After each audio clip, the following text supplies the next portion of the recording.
समय पहले एक सुनसान रेगिस्तान में एक रहस्यमय सांप रहता था। उसकी चमड़ी धूल जैसी थी, इसलिए लोग उसे धूल सांप कहते थे।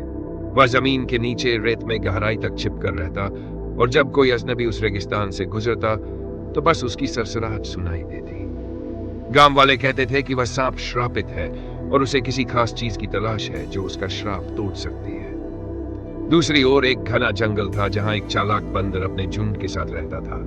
वो सबसे तेज, सबसे होशियार और थोड़ा शरारती भी था। एक दिन बंदर की दादी ने उसे एक कहानी सुनाई।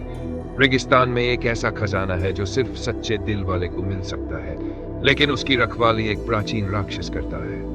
बंदर को रोमांच पसंद था और यह सुनते ही उसने तय किया कि वो उस रहस्य को सुलझाएगा। बंदर अकेले ही निकल पड़ा उस तपते रेगिस्तान की ओर। रास्ता कठिन था।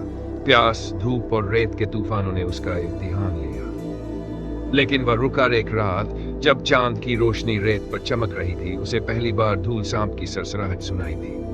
सांप ने उसे घेर लिया, लेकिन बंदर डरा नहीं। उसने हिम्मत से कहा, मैं खजाने की तलाश में नहीं, सच्चाई जानने आया हूं। सांप थोड़ी देर शांत रहा और फिर धीरे से बोला, तुम पहले हो जो डर के बिना मुझसे बात कर रहा है। इसके बाद धूल सांप ने अपनी कहानी सुनाई। वह असल में एक राजकुमार था जिसे उसके अपने भाइयों ने धोखा देकर एक जादूगरनी से श्राप दिलवा दिया था। वह जब तक किसी सच्चे मित्र को नहीं पाएगा, उसकी आत्मा मुक्त नहीं हो सकती थी। बंदर को उस पर तरस आया और उसने कहा, मैं तुम्हारा मित्र बनूंगा, लेकिन हम मिलकर तुम्हारा श्राप कैसे तोड़ सकते हैं? सांप ने कहा कि श्राप तभी टूटेगा जब कोई उसके लिए अपने प्राणों की परवाह किए बिना उसकी रक्षा करेगा।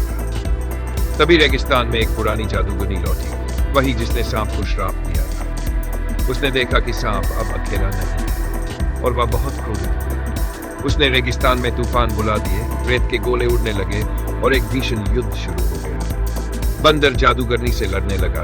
अपनी फुर्ती और चतुराई से उसने कई बार उसका वार टाला, लेकिन जब जादूगरनी ने सांप को निशाना बनाया तो बंदर ने खुद को उसके आगे कर दिया। उसकी वफादारी और बलिदान ने श्राप को तोड़ दिया।